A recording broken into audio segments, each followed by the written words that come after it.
Hey guys, last one for similarity. I'm going to redraw these triangles really quickly.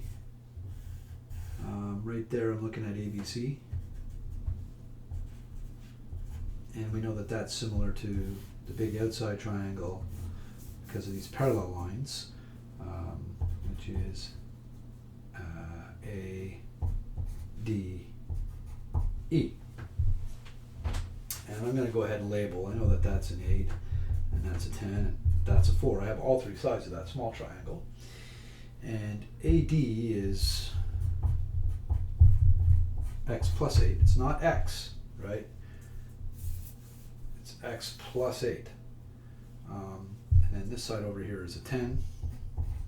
And then AE, I don't know the whole thing. I would call that whatever I want to call it, 10 plus y or some other number. It doesn't really matter because I'm not being asked to find anything here. I could, but they haven't asked me. So all I have to do now is set up my ratios to solve. They're looking for BD, so I'm just going to solve for x, and there's my x right in that whole side length there. It's going to work every time. I just got to make sure that I set up the ratio properly. So I can't use this side with this because there's not enough information here. So basically the 4 and the 10 have to be similar in the same way that the 8 and the x plus 8 have to be similar. So the order in which we do that doesn't really matter. I'm going to compare this side to this side and then this side to this side. You can do it in any order you want as long as you stick with the same triangles. So 4 is to 10 as 8 is to x plus 8. So 4 over 10. That division has to be equal to, if I'm going this side divided by this side, then I have to go this side divided by that side. 8 over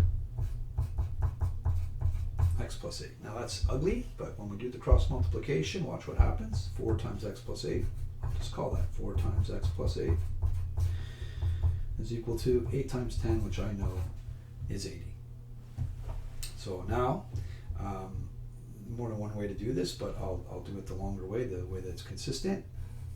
I'm going to multiply that 4 right through, and I'm going to get 4x plus 32 is equal to 80. I'm going to subtract 32 from both sides, which will leave me with 4x is equal to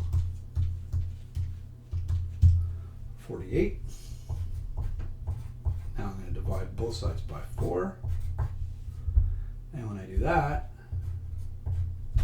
I get, whoops, sorry for that, x is equal to 12. Now, the x is 12, and they want to know the measure of line segment BD, and line segment BD is x. They haven't asked me for 80. Careful, if they had asked me for 80, I'd have to add that 12 to the 8. But once you get that x, you always have to go back and make sure that you've answered what they've asked you. And you are done finding sides with similarity.